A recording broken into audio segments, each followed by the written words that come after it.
Alright, Secret DIY here, and today on this Fan Dabby Dozy episode I'm going to be showing you some tricks and tips on how to set a job up before you start painting. So, first trick or tip I'm going to be telling you about is basically about this here. I've identified straight away as I've walked into the job.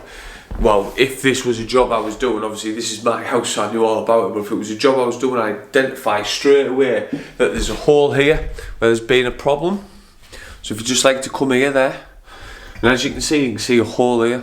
So the first tip would be straight away before I even started the job, I'd be getting my overalls on, and then straight away I'd walk straight over and I'd go straight to my pot and I'd get me 2-pack filler. The reason you've got your 2-pack filler is because you've got your mix this in the hardener with the 2-pack filler and you put it straight into the hole here, and what will happen, even though it's wood filler, it'll all go hard and start to seal that hole up and fill that hole out. Once it goes rock hard, then it's easy enough to put your desired filler, which is mine is Easy Fill, which I'll be showing you very soon, and that just gets you ready. And then you can start dust sheeting up. Before you do any dust sheeting up, you put that in. By the time you come to fill it up, it'll be all rock hard for you and ready to fill. Happy days. Right, while the filler's drying, obviously we get to our next tip.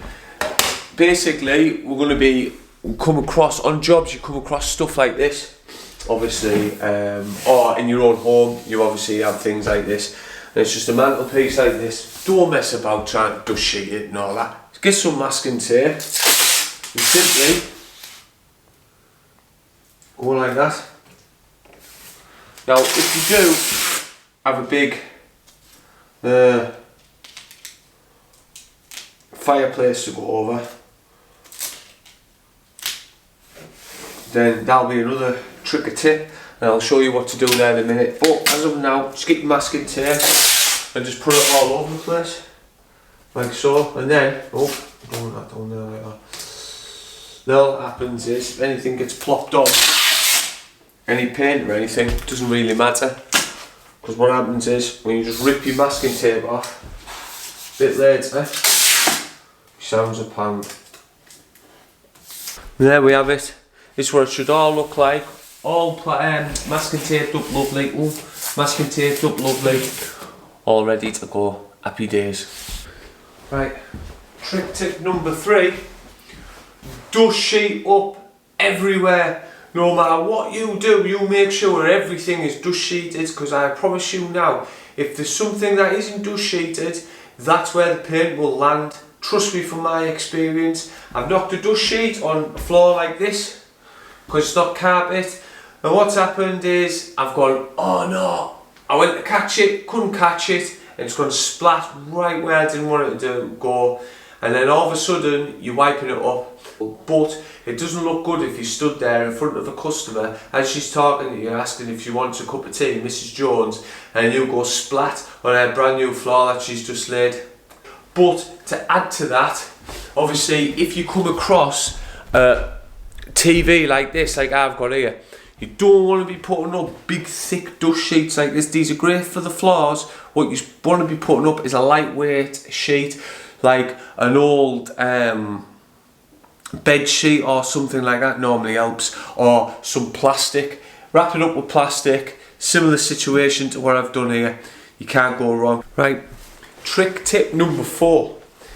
Basically what you want to do is, when you come to do your filler, you want to fill everything, no matter if it's from a bit like this, okay, just a little tiny bit like that, or let me pull you in a bit. Yeah, so that's a bit like that, or a bit like here at the top here that I've just filled out. So I've filled all that out now, so that's rock hard, so I'll be able to fill all that out. So fill everything, all these little holes here. They could be over the other side, they could be on the ceiling. Wherever there is to fill out at once. The reason is because while all that's drying, it'll be all drying at once and it'll all fall in at once. And all that means is everything will be dry at once. That's basically it. And you can be doing other things, which I'll be getting that into in the next trick tip. So number 4 is fill everything out at once. Tip number 5 Why I've done all the filling now, and I've filled up, like I said, all at once, everything, all the ceiling. I've filled up a bit of the wall up there. I've filled up all these, as you can see on the camera. But why the filler's drying, it doesn't take that long to dry, especially when once you get the heating on, which I'll be putting on when the wife gets in. Paint other things, so you could be painting inside here, undercoating all this ready. While you're waiting for it to dry, while you're waiting for all that to go off so you can start sanding. And because if you use a quick dry undercoat, basically it'll dry quick, and then by the time you've painted this, that'll be dry. By the time you've started that side, sand everything down, this will be dry. And also, so if any filler does get on it, you can just dust it off. And also you can just close the door if you do the inside of them. Nothing to worry about. Happy days. Also as well, so instead of like sat around to do anything, you're making money, or you're getting the job done quicker because Christmas might be coming, or you need it doing for family coming around. Just speed up the process if you're a DIYer. But my days, if you're just starting out as a kid and you're painting, decorating, be doing something, you know what I mean? Don't be sat about, because that's the last thing you want. You could even be painting the skirting boards and you could be corking up. So that's tip number 5. Trick and tip 6 and 7. So this is big tin of paint like this, right? You do not want to be carrying that about when you're trying to cut in the ceiling, when you're trying to cut in the coving. So what your best thing to do is you're best off pouring this tin here into this scuttle. Once you pour down that tin into the scuttle, what happens is basically you can use that then to walk around and cut your ceiling. That's your first tip. The second tip is, well, that's tip number 6. The second tip is you've got this plastic bag here. Now, this plastic bag, if you put this in the bucket here, you've got your bucket here and you put this plastic bag in, like so. You fit the plastic bag in, you put it round like this, and these bags only cost a couple of quid at the most, 2 quid, so it costs you nothing. Don't be going in buying all the other things like I'll show you in a minute that you can buy with Pelicans and stuff like that. They just cost a fortune, waste of money. These are brilliant. So that's wrapped round nice, you put that in there, basically pour your paint in there. When you're finished, take everything out with your brush, and guess what?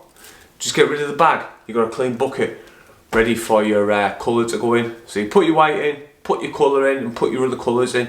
No problems at all. And yeah, that's the best way of doing it. So that's the other tip. And also, to go with the other tip, pouring in when you're obviously trying so less chance of spillages, you can buy these. These are Pelicans. And you can buy the refills, so they're fantastic for the refills. So this one's white. I'll probably keep white because I use a lot of undercoat or gloss in there, and that's what I'll do again. You get one in a look, yeah, nice and clean. You buy these refills for about $4.99. You get about 4 of them. And you just put your refill back in, and you have as many colours as you want. So mainly, if you're working on site, you've got your magnolias and your whites, and then you're always using white paint, whether it's gloss, undercoat, ceilings. Everyone does the ceiling white. So that's basically it, really. So yeah, that's tip 6 and 7. Oh, cool. Right, got a bit of a problem here because it's getting a bit dark, but you've got your ceiling rollers around here, the hydroelectrics. Now this is my pet hate. People cut round it with the brush, and what happens is they get it all over the ceiling rollers here. They're tied in all the electrics. Basically, all you have to do is undo it. Just undo it like that. That's all you have to do. So that is tip number 8. So that's it for this episode. I hope you like the tips I've been showing you and everything and whatever, and I hope these tips help you. But to be honest with you, if you have any other tips that you want to give me, or anything that you would like to add to what I've been doing, just put them down in the comments below, and I'll try and reply to as many as I can. Not that I've been getting many lately, and not many at all actually, but end of the day, you never know, you live in hope. So I'd just like to turn around and say thanks very much for watching, and I hope to see you in the next one. Thanks very much.